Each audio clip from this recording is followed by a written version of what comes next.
What's going on, Solid Steppers? This is Miss Ward coming to you, leaving Freeport, Florida. Now I'm headed to Defoniac Springs.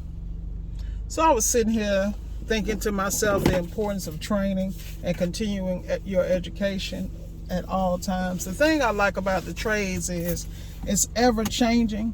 As long as you have the solid basics of schematics, refrigeration, things of that nature, and you stay on top of that and you fine tune it so that as new information comes along, you can not only apply it, but you can apply it like no other. And if all else fails, you have the basics to lean on. That's why I want to send a special shout out to Richard Zilker, because one reason why I am the way I am is because he gave me an opportunity not only to learn, but to train in an environment where if I had a question, he answered, no matter how dumb, stupid, and ignorant it sounded. But he also celebrated the fact that I had a thirst for knowledge. Shout out to Richard, you a real one, you know? And that's what I mean about y'all gotta have people in your corner and people on your team who want to not only see you win, but see you excel at another level, even if they don't agree with your pursuits and the way you go about it. At the end of the day, you know, to get the bag, you need to have be banging on all 8 cylinders. And if you don't have the training to do it, you're not going to be able to do it. Like right now, I'm headed to Defoniac Springs, but I got to stop and grab some parts. I got a little delay. So in that delay, I've already made up my mind. I'm going to pull out my torches, you know, work on some things. Yeah, I can actually do that mobile. That's right. I don't really care.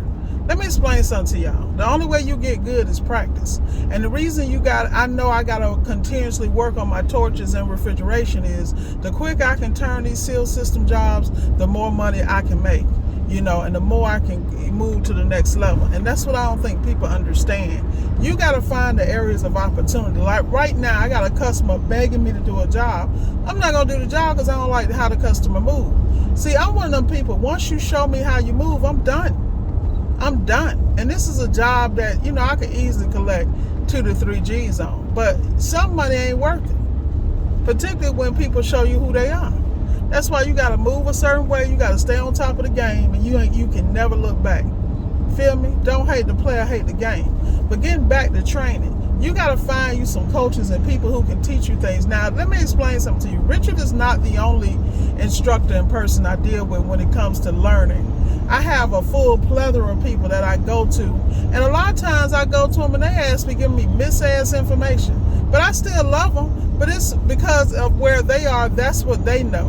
And in the situations they in, that's what they use. But because I am well learned, you know, I can decipher it. I'm not knocking anybody for anything because no one has all the right answers. And as soon as you understand it's about the bag for real on a whole nother level, you get your ass out here and get it.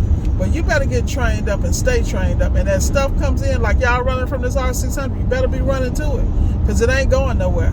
Those of y'all running from Seal Systems, you better run to it because it ain't going nowhere. Because what you're going to find out, whenever you're doing something that someone who doesn't have a specific skill set or specialty is, the cheaper it becomes on the market. And the cheaper it is, the harder it is for you to extract the profit you should be getting. Ask me how I know, because I'm an expert.